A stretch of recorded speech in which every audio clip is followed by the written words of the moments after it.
Salom hammaga, yaxshimisizlar? Hozirgi o'chirig'imiz o'zingiz uchun bo'ladi. Oilangizda nimalar bo'lyapti?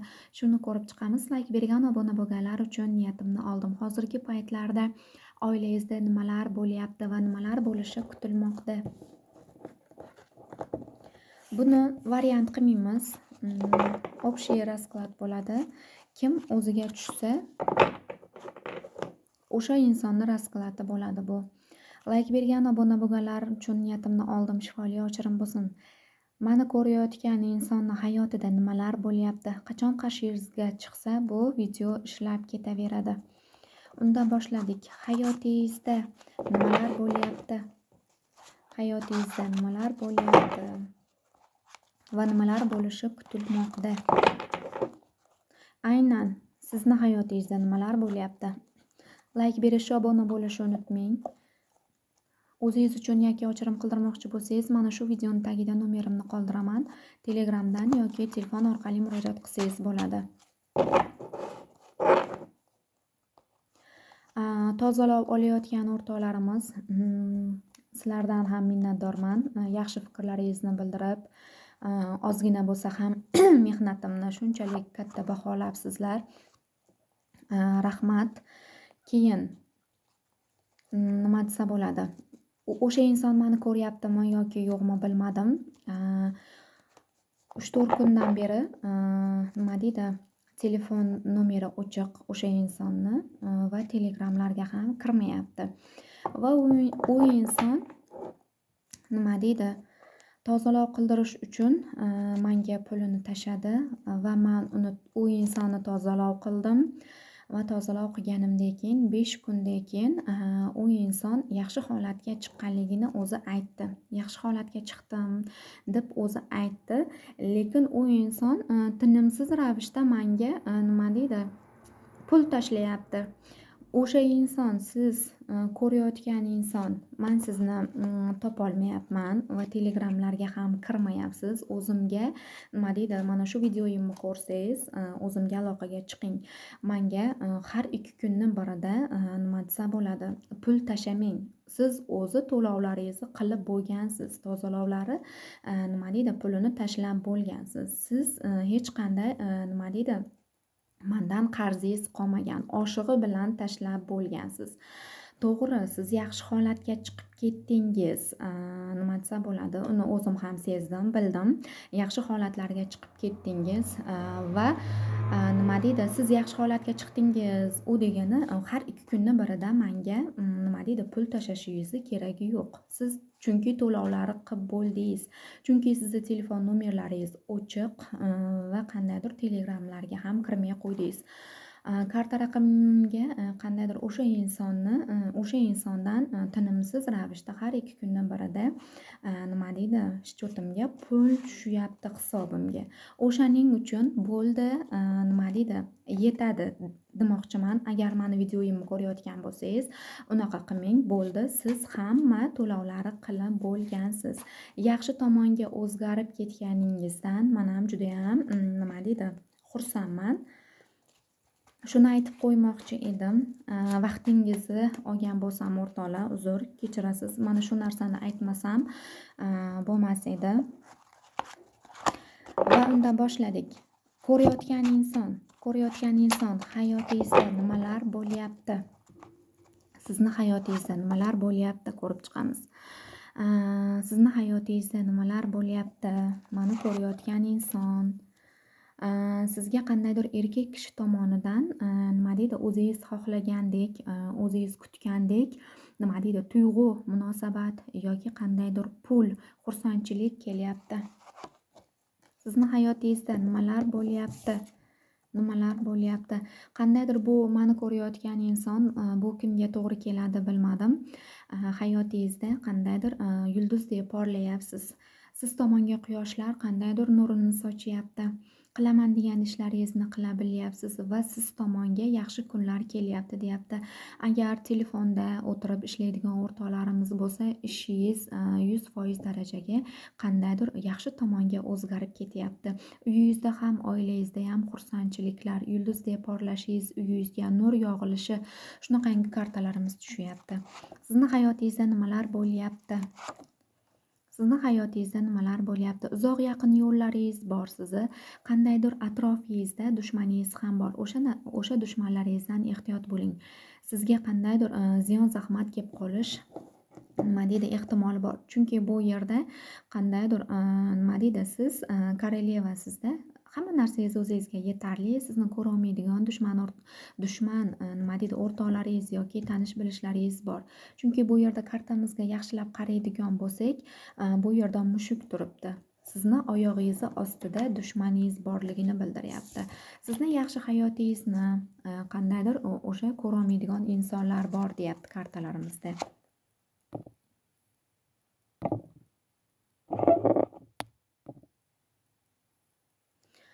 Sizni hayotingizda nimalar bo'lyapti?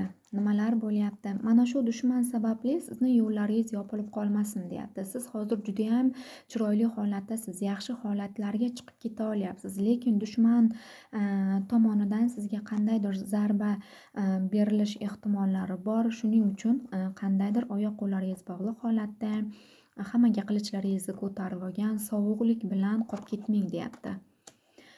Pullarga termilib qolmang, kutayotgan narsalaringiz kechikib qolishi mumkin. Chunki bu yerda sizni dushmaningiz sizga qandaydir amal, ziyon, shunaqangi narsalar qilib qo'yish ehtimoli bor. Siz harakatda edingiz, tinimsiz ravishda harakatda edingiz, yaxshi kunlaringiz oldinda edi. Siz yaxshi nima deydi, ishda ham, oilada ham zo'r harakat qilayotgan edingiz. Yaxshi tomonlarga o'zgarib ketayotgan edingiz, lekin bu narsa teskari bo'lib qoldi. Harakatingiz kamayib qoldi, qilayotgan ishlaringiz pasayib qoldi, oilada ham ozgina notinchlik, shunga o'xshagan narsalar nima deydi sekin-sekin borgan sari nima deydi sizda avjlanib ketayotgan bo'lishi mumkin. Yaxshi holatdan qandaydir qiyinchilik holatlariga nima desa bo'ladi, o'tayotgan bo'lishingiz mumkin.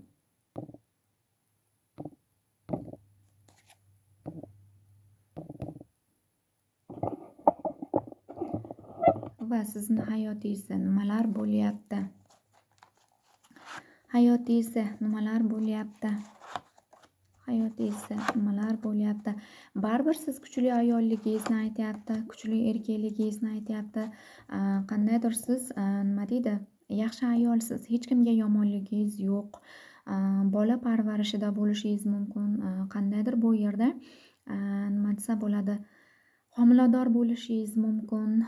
Shu narsalarni ham ko'rolmasdan sizga dushmanlik qilayotgan insonlar bo'lishi mumkin. Siz hamma narsangiz o'zingizga yetarli, oilani ham, ishni ham uddalaydigan ayolligingizni, kuchli ayolligingizni kartalarimiz ko'rsatyapti. Va ba'zi bir o'rtoqlarimizga qandaydir aqlidagi insonni yoki qandaydir o'sha turmush o'rtog'ingizdan sizga pul kelishini ham kartalarimiz ko'rsatyapti. Va bu pulni orqasidan qandaydir urush janjal bo'lib qolish ehtimoli ham bor. Yoki siz u insondan pul so'raysizmi? Pul so'ragan vaqtingizda ozgina urush janjal, shunga o'xshagan narsalar bo'lishi mumkin. Aqlingizdagi insonni, turmush o'rtog'ingizni nima deydi, jazavasi qo'zib ketishi mumkin, jahl otiga minib qolishi mumkin deyapti kartalarimizda. Nimalar bo'lish ehtimoli bor? Nimalar bo'lish ehtimoli bor? Mehnat qilyapsiz, ishlayapsiz va pulli, barakali ayolligingizni, sizga qandaydir pullar kelishini aytyapti. Va bunday keyingi holatlaringizda nima deydi, oilaviy xotirjamlik, mulk-o'lchilik, qandaydir nima desa bo'ladi, uyingizda hamma narsani yetarli bo'lishini kartalarimiz ko'rsatyapti. Ro'zg'oringiz but bo'lishini, pullaringiz kelishini va sizdagi og'ir kunlar ortda qolishini aytyapti. Nimalar bo'ladi? Nimalar bo'ladi? To'xtab qolgan ishlaringiz yoki qayergadir bormoqchi bo'lib turgan bo'lishingiz mumkin. 1-2 kunga surilayotgan bo'lishi mumkin. To'xtab qolgan ishlaringiz yurib ketishi, xursandchilikka chiqa bilishingiz deyapti kartalarimizda. Va nimalar bo'ladi? Hayotingizda nimalar bo'ladi? Qandaydir qiyinchilik kunlar kelganda, sizga dushmaningiz tomonidan qiyin kunlarni boshingizga solingan edi va bu narsa ortda qoldi. Siz yo'lingizni qandaydir ko'ra olmayotgan edingiz, ishlaringiz o'xshamayotganida, qiyin holatlarda turgan edingiz, kartamiz teskari tushdi. Bu narsa ortda qoldi deyilyapti. Dushmaningiz sizga sehr amal yoki nimadir yomonlik qilgan bo'lsa, bu narsani yengib o'tdingiz, deyapti kartalarimizda. Hozirgi paytda siz nima deydi, yana yaxshi tomonga chiqishingizni aytyapti. Bir yaxshi holatda bo'lyapsiz, bir yomon holatlarga tushib qolyapsiz. O'sha dushmaningiz sababli bo'lyapti. Yana hayotingizda nimalar bo'lishi kutilmoqda? Nimalar, kimdir birovi qattiq sog'inyapsiz. Hayotingizda boshqa inson bor, xayolingizda boshqa inson bor, sizni ko'rayotgan inson. Bittasi bilan nikohli bo'lishingiz mumkin, bittasi bilan nikohsiz bo'lishingiz mumkin. Bittasi turmush o'rtog'ingiz bo'lishi mumkin, bittasi qandaydir aqlingizdagi inson ham bo'lishi mumkin. Va uzoq yaqin yo'llaringiz bor, deyapti. Uzoq yaqin yo'llaringiz bor. Yana qandaydir oyoq qo'llaringiz bog'lanib, yana nima desa bo'ladi? Oyoq qo'llaringiz bog'lanib qolishi mumkin. Borib kelish yo'llaringizga borolmay qolishingiz mumkin, deyapti. Qandaydir borib keladigan joylaringizga borolmay qolishingiz mumkin. Qo'rquv ostida qolishingiz mumkin, deyapti. Har narsadan cho'chib, qo'rqib ketib, shunga o'xshagan nima deydi, ichingizda vahima bo'lishi mumkin, deyapti. Va siz kimnidir kutyapsiz va o'sha kutayotgan narsangiz pulmi yoki qandaydir insonmi, o'sha insonnimi yoki nimanidir kutyapsiz. O'sha siz tomonga hal bo'ladimi? Kutayotgan narsangiz siz tomonga hal bo'ladimi? Qandaydir siz tomonga nima deydi, kutayotgan insoningizni yoki nimadir ishingiz hal bo'lmayaptimi? Yoki kimdandir pul so'ragansiz, o'sha narsalarni kutib o'tiribsizmi? Hozirgi paytda qandaydir qulash bo'lyapti-da, hayotingizda ozgina qulash bo'lyapti. Bunga yechim nima deganda, qandaydir bunga yechim duo qiling, deyapti kartalarimizda. O'zingiz duo qiling, qo'lingizni duoga oching, deyapti kartalarimizda. Yoki qandaydir o'sha Allohdan so'rang, deyapti-da. Nimanidir qilmoqchi bo'lsangiz, avvalo o'sha o'zingiz so'rang, deyapti. Kimlargadir ishonmang, faqat nima deydi, o'zingiz so'rang. Qandaydir duolar qilishingizni kartalarimiz aytyapti. O'zingizni hayotingizga yoki nimalarnidir kutib turgan bo'lishingiz mumkin. Mana shu ochirimni ko'rayotgan inson ko'proq o'zingiz qo'lingizni duoga oching, deyapti. Bu duo albatta ijobat bo'ladi. Shu kunlarda qandaydir siz qilayotgan duolar albatta ijobat bo'ladi. Yaxshi tomonga, siz tomonga hal bo'ladi, deyapti. Rahmat hammaga.